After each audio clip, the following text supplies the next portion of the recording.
Good afternoon. आप सभी प्यारे बच्चों का स्वागत है आपके अपने परिवार फ्यूचर ऑनलाइन क्लासेस सोनपुर में। मेरे प्यारे बच्चे, आज हम इस वीडियो में बिहार डीएलएड फर्स्ट ईयर सत्र 2025 से 27 के गेसिंग क्वेश्चन के ऊपर बात करने वाले हैं, जहां पर आज हम लोग जो है पेपर आपके F8 के ऊपर बात करने वाले हैं। तो आप सभी लोगों से निवेदन है कि आप लोग क्लास को फटाफट सेशन को ज्वाइन करें। और मेरे प्यारे बच्चे, मैं आपको बता दूं कि इससे पहले हमने पेपर आपका F7 तक गेसिंग क्वेश्चन करवा दिया है। आप लोग उसकी तैयारी करते रहिएगा। बहुत जल्द उसका हम गेसिंग क्वेश्चन का आंसर भी देंगे एग्जाम से पहले, आपको परेशान नहीं होना है। यहाँ पर ध्यान दीजिएगा, ये जो है बिहार डीएलएड फर्स्ट ईयर सत्र 2025 से 27 का गेसिंग क्वेश्चन है। पेपर आपका जो है F8 है। अगर आप इसमें बात करेंगे तो आपको जितने भी यूनिट है, प्रत्येक यूनिट से मैं आपको 4 से 5 प्रश्न कराने वाला हूं, जो कि आपके एग्जाम व्यू से काफी महत्वपूर्ण रहने वाला है।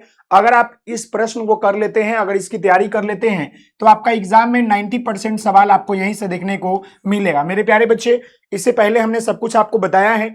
चलते हैं यूनिट वाइज, हम यहाँ पर प्रश्न को जानेंगे, समझेंगे और हम आपको प्रत्येक प्रश्न को समझाएंगे भी कि आखिरकार प्रश्न में क्या पूछ रहा है। यहाँ पर आपका पहला यूनिट देखिएगा, तो पहला यूनिट में आपका हिंदी का शिक्षण शास्त्र है और ये आपका जो है पहला प्रश्न आपसे पूछेगा, हिंदी शिक्षण के महत्व के बारे में चर्चा कीजिए। यानी कि हिंदी शिक्षण के महत्व, यानी हम बच्चों को हिंदी क्यों पढ़ाते हैं या हिंदी के बारे में शिक्षा क्यों देते हैं, इसके बारे में आपको इसके बारे में बताना है। तो मेरे प्यारे बच्चे, सबसे पहले आप हिंदी के बारे में बताइए, शिक्षण का मतलब क्या होता है और हिंदी शिक्षण के अंतर्गत जो भी उसकी आवश्यकता है, जो भी इसका महत्व है, वो सब कुछ इसके अंतर्गत आपको लिखना पड़ेगा। ये पहला प्रश्न है जो कि प्रत्येक साल आपको ये प्रश्न देखने को मिलता है। अगला सवाल देखिएगा, तो मातृभाषा क्या है?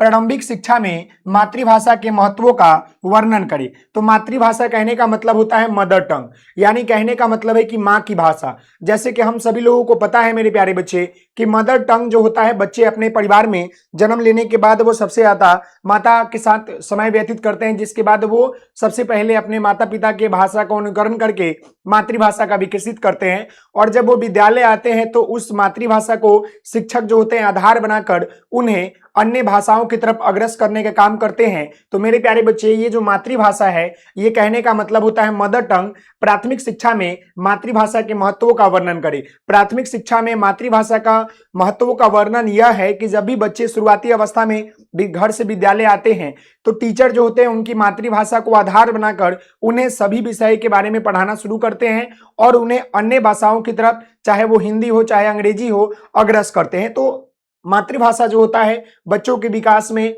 या बच्चों के शिक्षण कार्य में या शुरुआती प्रारंभिक अवस्था में, जो विद्यालय का शुरुआती अवस्था होता है या शुरुआती शिक्षण होते हैं, उसमें काफी महत्वपूर्ण भूमिका अदा करते हैं। अगला सवाल, राष्ट्रीय पाठ्यचर्या की रूपरेखा 2005 के अनुसार जो है हिंदी के स्वरूप का वर्णन करें। जो आपका NCF 2005 है, नेशनल कैरिकुलम फ्रेमवर्क 2005, उसमें हिंदी विषय को लेकर क्या कहा गया है? तो मेरे प्यारे बच्चे, हिंदी विषय को लेकर कहा गया है कि हम बच्चों को जो है उनकी मातृभाषा को आधार बनाकर बेहतर तरीके से शिक्षा दे और जो भी बेसिक स्किल्स होते हैं वो डेवलप करे। तो राष्ट्रीय पाठ्यचर्या के रूपरेखा 2005 में कहा गया है कि बच्चों को हमें हिंदी पढ़ाने के दौरान उनकी मातृभाषा को महत्व देना है, लचीले तरीके से पढ़ाना है, शिक्षा बिना बोझ का देना है, रटंत प्रणाली को मुक्त करना है और उसे एक्टिविटी लर्निंग और उनके क्षेत्रीय और ग्रामीण परिवेश से जोड़कर पढ़ाना है, ताकि बच्चे जो है जल्द से जल्द जो है आसानी पूर्वक चीजों को सीखे। तो इसके बारे में लिख लीजिएगा। साथ ही साथ यहाँ पर राष्ट्रीय पाठ्यचर्या के रूपरेखा 2005 के बारे में भी आप विस्तार तौर पर इसके बारे में बताइएगा कि आखिर ये नेशनल कैरिकुलम फ्रेमवर्क का निर्माण क्यों किया गया और ये कहां कहां लागू किया गया। वहीं पर ध्यान दीजिएगा, अगला सवाल जो कि ये भी आपका इंपॉर्टेंट है। देखिए, NCF की बात कर ले या आप जो है BCF की बात कर ले, BCF 2008 की बात कर ले, जो बिहार ने अपना अलग एक कैरिकुलम का निर्माण किया, आलोक में हिंदी भाषा के उद्देश्यों का समझ विकसित करे। यानी कहने का मतलब है कि बिहार कैरिकुलम फ्रेमवर्क 2008 के अंतर्गत किन किन चीजों को जिक्र किया गया है हिंदी भाषा को लेकर। तो मैं आपको बता दूं, हिंदी भाषा को लेकर इसमें कहा गया है कि बिहार हमारा जो है बहुप्रदेशीय है, बहुभाषी परिदृश्य है, जहां पर जो है अनेक प्रकार की भाषाएं बोली जाती है।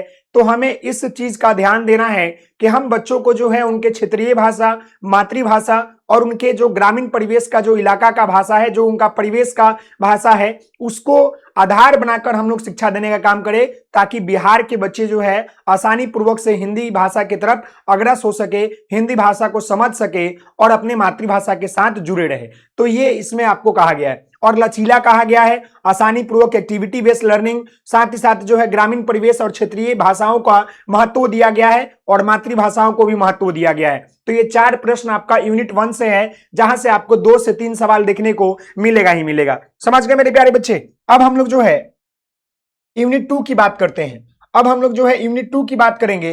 तो यूनिट 2 भी देखिएगा तो इसमें आपको जो है कैरिकुलम के बारे में हिंदी विषय को लेकर पढ़ना है कि आखिरकार हिंदी विषय के कैरिकुलम को हम लोग कैसे डेवलप करें, क्या क्या रखें। तो पहला सवाल देखिएगा, हिंदी शिक्षण में पाठ्यचर्या, पाठ्यक्रम और पाठ्य पुस्तक के महत्व पर प्रकाश डालिए। यानी कि हिंदी शिक्षण यानी हिंदी पढ़ाने के दौरान हमारे पास जो है कैसी पाठ्यचर्या होनी चाहिए, यानी कैसी कैरिकुलम होनी चाहिए, कैसा सिलेबस होनी चाहिए और कैसा बुक होना चाहिए। तो मेरे प्यारे बच्चे, कैरिकुलम की बात कर ले तो पढ़ने योग्य होना चाहिए। ऐसा पाठ्यचर्या का निर्माण करें जिसमें हिंदी के साथ साथ उनके परिवेश, क्षेत्रीय और मातृभाषाओं को सम्मिलित करे। साथ ही साथ सिलेबस जो है बच्चों के एज के अनुसार, बच्चों के क्लास के अनुसार और बच्चों के परिवेश और उनके जो है वातावरण, उनके क्षेत्रीय भाषा को जोड़कर बनाया जाए। और पाठ्य पुस्तक लचीला होनी चाहिए, आसानी पूर्वक से बच्चे समझ जाए। एक्टिविटी बेस्ड लर्निंग उसमें शामिल होनी चाहिए। बहुत तरह के जो है नाटक, रंगमंच होनी चाहिए। आईसीटी का उपकरण सम्मिलित होनी चाहिए। बाल कला समेकित शिक्षा होनी चाहिए। ऐसे बहुत सारी चीजें जो है उनके पुस्तक में होनी चाहिए। बहुत सारे चित्र होना चाहिए, बहुत सारा वार्तालाप की एक्टिविटी होनी चाहिए, ताकि बच्चे एक दूसरे से बात करके हिंदी शिक्षण को बेहतर कर सके।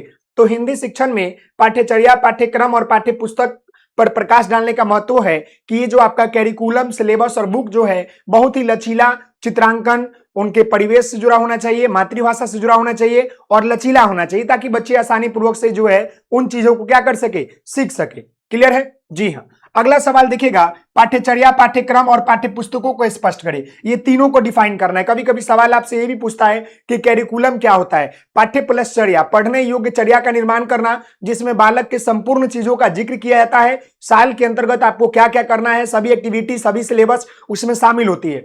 सिलेबस की बात कर ले तो सिलेबस जो होता है आपके कक्षा के अनुसार, बच्चों के एज के अनुसार, उनके परिवेश, उनके मातृभाषा से जुड़ा होना चाहिए। और पाठ्य पुस्तक जो होती नहीं चाहिए, लचीला होना चाहिए, काफी अट्रैक्टिव होनी चाहिए, चित्रांकन होनी चाहिए, तरह तरह की एक्टिविटी होनी चाहिए, रंगमंच होना चाहिए, आईसीटी का उपयोग होना चाहिए, ताकि बच्चे जो है बेहतर तरीके से, आसानी पूर्वक से बाल केंद्रित शिक्षण के माध्यम से खेल खेल में सब कुछ को सीख सके। क्लियर है? जी हाँ। अगला सवाल, प्रारंभिक कक्षा में हिंदी पाठ्य पुस्तक का स्वरूप कैसा होना चाहिए? तो शुरुआती कक्षा में जो आपका हिंदी का किताबें होती है उसका स्वरूप जो होना चाहिए काफी लचीला होना चाहिए।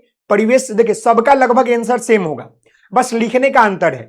तो पाठ्य पुस्तक जो होनी चाहिए प्राथमिक स्तर का, वो काफी लचीला होनी चाहिए, समाज से जुड़ा होना चाहिए, उनके परिवेश के जो भाषा है उससे जुड़ा होना चाहिए, उनकी मातृभाषा को महत्व देते हुए तरह तरह के कविता, कहानियां, नाटक, रंगमंच, आईसीटी का उपयोग होनी चाहिए और दैनिक जीवन से जुड़े हुए चीजों को सम्मिलित होनी चाहिए, ताकि बच्चे जो अपने दैनिक जीवन में देखते हैं, अपने परिवेश में, अपने समाज में देखते हैं, उसे देखकर बेहतर तरीके से उसका क्या कर सके, पठन कर सके और अपना हिंदी शिक्षण को मजबूत कर सके और हिंदी भाषा को भी मजबूत कर सके। अगला है, प्रारंभिक स्तर पर हिंदी शिक्षण के उद्देश्यों की चर्चा करें। देखिए प्रारंभिक स्तर पर यानी शुरुआती अवस्था में हिंदी शिक्षण बच्चों को देना इसलिए जरूरी है ताकि जब बच्चे आगे चले तो उसे किसी तरह की कोई दिक्कत, समस्या नहीं आए। अगर हम शुरुआती अवस्था में ही बच्चों को हिंदी नहीं सिखाएंगे तो आगे जब जैसे वो क्लास में बढ़ेंगे, मध्य या हाई स्कूल में, तब उनको दिक्कत होगी। इसीलिए हम लोग प्रारंभिक अवस्था से ही बच्चों को हिंदी सिखाने का काम करते हैं और हिंदी सिखाने के दौरान हम लोग उनका 2 चीज को महत्व जरूर देते हैं।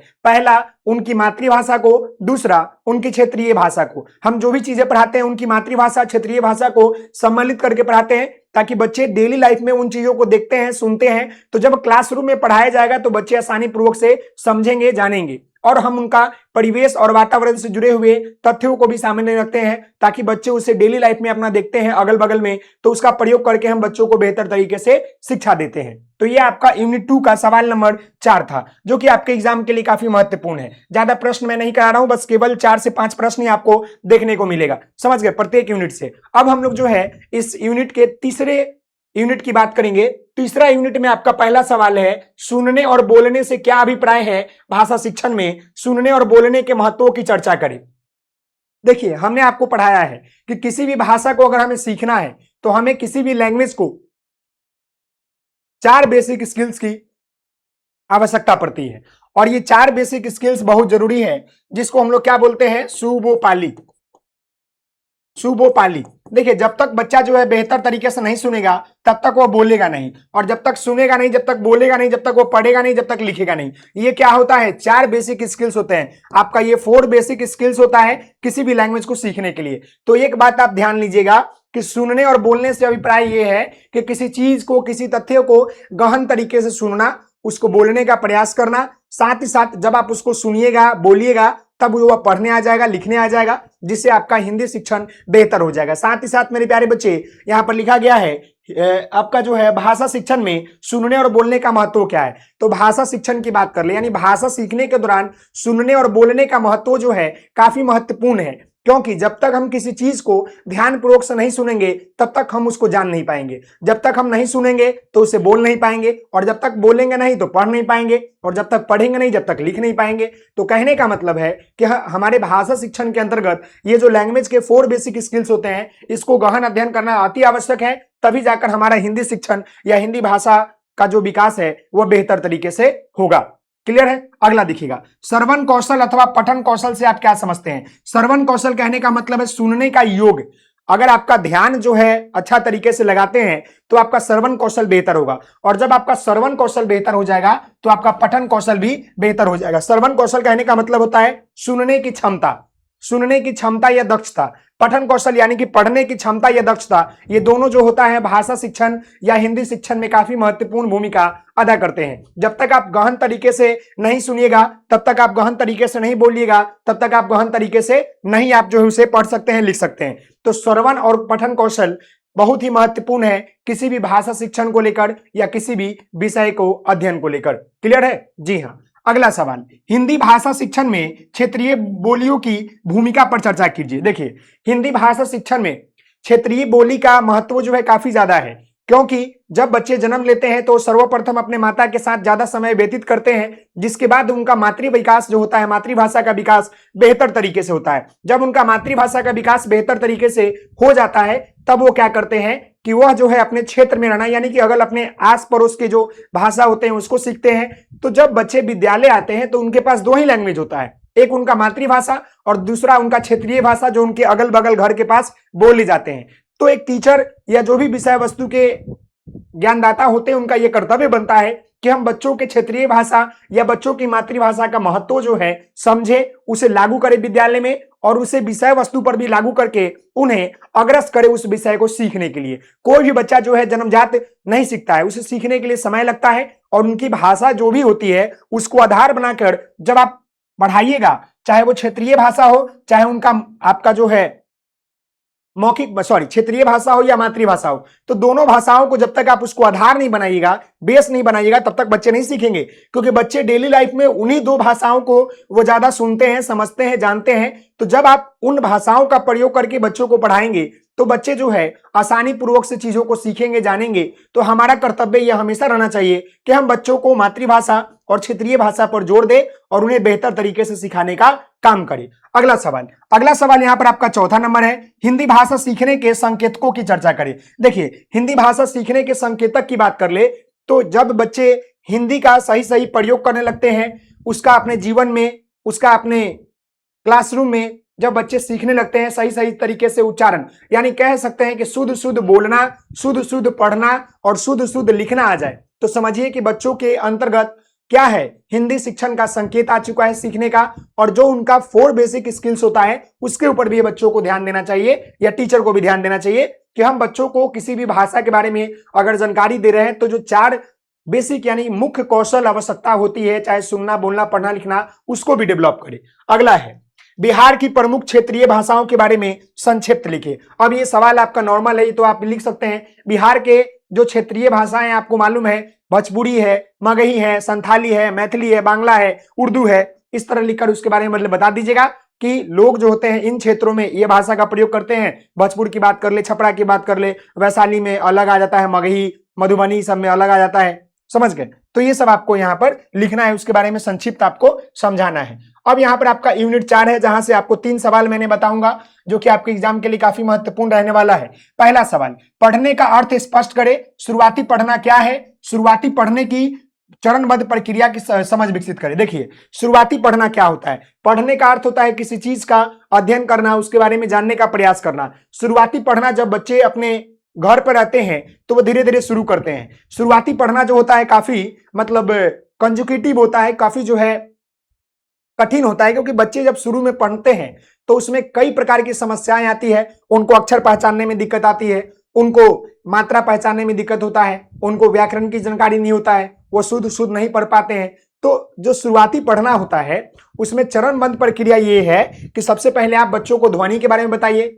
उसके बाद आप जो है शब्द के बारे में बताइए, अक्षर के बारे में बताइए, शब्द के बारे में बताइए, वाक्य के बारे में बताइए, तब जाकर बच्चे जो है पढ़ाएंगे। यानी बच्चों के पास ध्वनि के बारे में, अक्षर के बारे में, शब्द के बारे में, वाक्य के बारे में जानकारी होनी चाहिए, व्याकरण की भी मूल कुछ जानकारी होनी चाहिए, तभी बच्चे जो है बेहतर तरीके से पढ़ेंगे। ऐसे शुरुआती पढ़ने के दौरान बच्चों को कई प्रकार की दिक्कतें आती है, ग्रामेटिकल मिस्टेक, उच्चारण में समस्या, अक्षर पहचानने में समस्या, शब्द को बोलने में समस्या, ऐसी चीजों को आपको बताना है।